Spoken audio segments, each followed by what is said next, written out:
네, 안녕하세요. 본격 공부작업 팟캐스트 서울대는 어떻게 공부하는가 한지우입니다.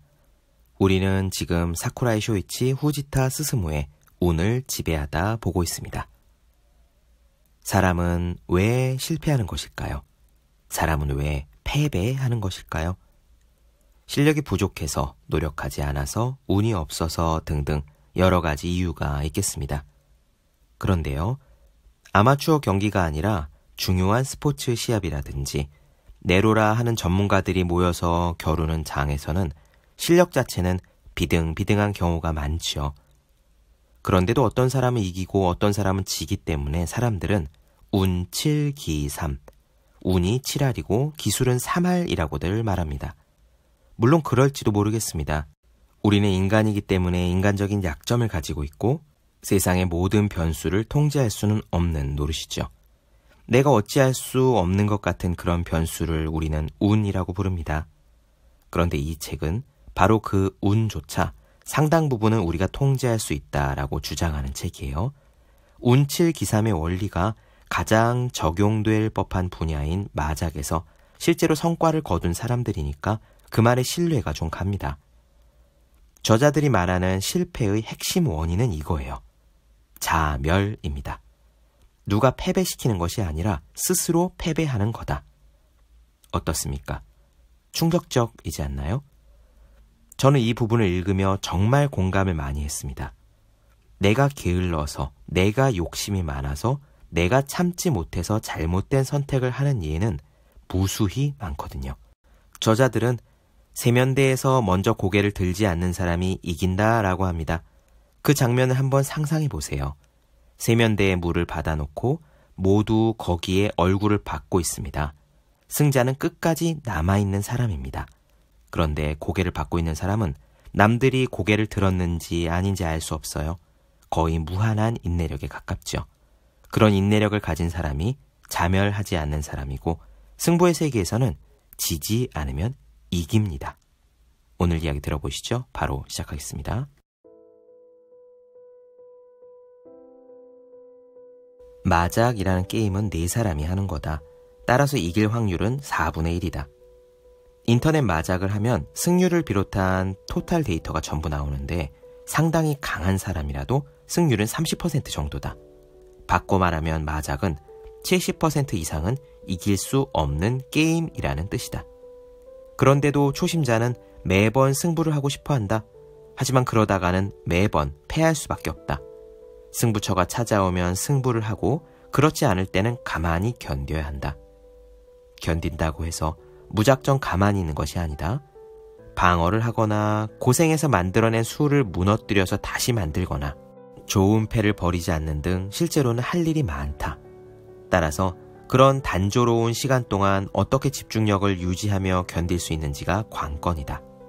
그런데 많은 사람들은 승부를 걸 타이밍이 아닌데도 기다림에 지쳐서 승부에 나선다. 물론 그러면 결국 스스로 무너진다. 회사 경영자도 그렇다. 사원이나 주주, 대중매체 등 다양한 대상으로부터 늘 주목받고 있기 때문에 겉으로는 화려해 보인다. 그러나 매일 하는 일은 지극히 단조롭다. 단지 담담하게 일하고 있을 뿐이다. 마장 역시 견디는 시간이 대부분이다. 하지만 거기서 초조해하거나 불안에 휩싸여 무리를 해서는 안 된다. 승부처가 오기 전에 승부를 하면 진정한 승부처에서 움직일 수 없다. 운은 그때가 오기까지 업무의 질을 떨어뜨리지 않으면서 참고 견디는 사람에게만 찾아온다. 인내하는 시간은 승부에 비하자면 불리한 형세에 놓여 있는 것처럼 느껴진다. 하지만 일을 하는 시간 대부분이 견디는 시간이라고 여긴다면 오히려 그것이 평범한 상태라고 할 수 있다. 그럼에도 얼른 공을 세워야 한다는 생각에 자신의 타이밍으로 움직이려는 사람이 있다.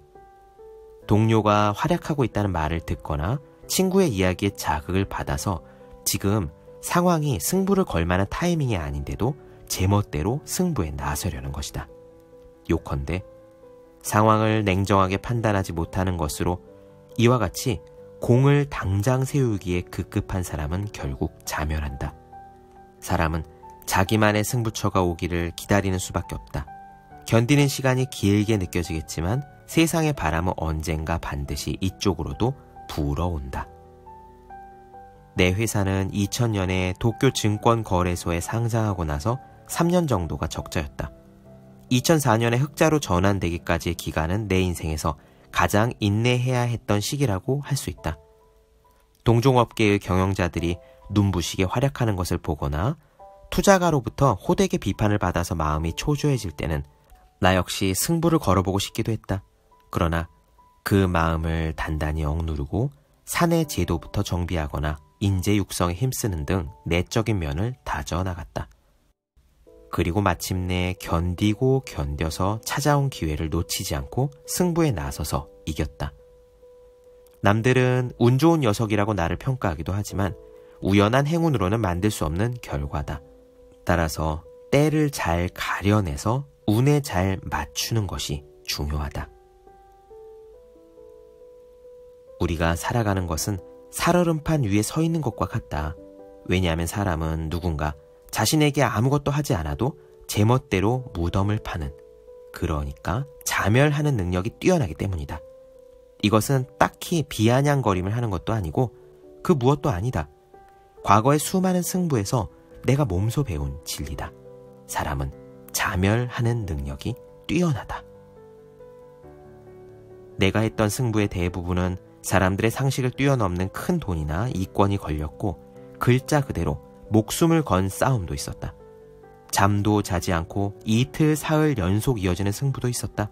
그런 진검승부에서는 물이 담긴 세면대에 얼굴을 넣고 먼저 고개를 드는 사람이 패배한다. 그렇게 뼈와 살을 깎는 피냄새가 나는 처절한 싸움이 있는가 하면 때로는 담담하고 고요한 긴장 속에서 진행되는 대국도 있다. 그 안에서 내가 느낀 것은 딱 한 가지. 격렬한 싸움에서든 담백한 싸움에서든 패하는 원인 대부분은 자기의 자멸이라는 사실이다. 자멸을 하는 경우 우열을 가릴 수 없는 대결이라도 대전 상대가 숨이 살짝 차거나 리듬이 흐트러져서 약간의 실책을 저지르는 것만으로도 우왕좌왕하다가 스스로 무너져 버린다. 이쪽에서 승부를 걸지 않아도 상대가 제멋대로 탁자 건너편에서 소리 없이 침몰해 간다. 나는 그런 광경을 몇천 몇만 번 접했는지 모른다. 그것을 보고 나서 나는 패배의 99%가 자멸에 해당한다는 사실을 깨달았다. 패배의 99%는 자멸. 이것은 마작뿐만 아니라 스포츠나 비즈니스, 삶에서도 사람이 연관된 분야에서라면 어디서든 통하는 말이다. 일부러 패배하려는 사람은 없는데 어째서 자멸이 나오는 것일까? 그것은 승리를 원하는 사고방식이나 행동방식에 자멸의 요소가 깃들어 있기 때문이라고 설명할 수밖에 없다. 승리에 대한 욕망에 사로잡힌 나머지 어리석은 행동을 하는 사람들이 얼마나 많은가. 초조함, 긴장감, 불안감이나 망설임과 같은 부정적인 감정도 생긴다. 그에 따라서 행동이나 사고가 올바른 길에 도달하지 못하는 경우도 있다. 또한 실수를 저지르고도 알아차리지 못하고 고치는 걸 게을리할 수도 있다. 시야가 좁아져서 형세에 대한 판단이 흐려지고 상대에 대한 배려심이 사라져 신뢰를 잃는 일도 있을 것이다. 그런 축적 하나하나가 반복되며 자멸을 향해 가는 것이다.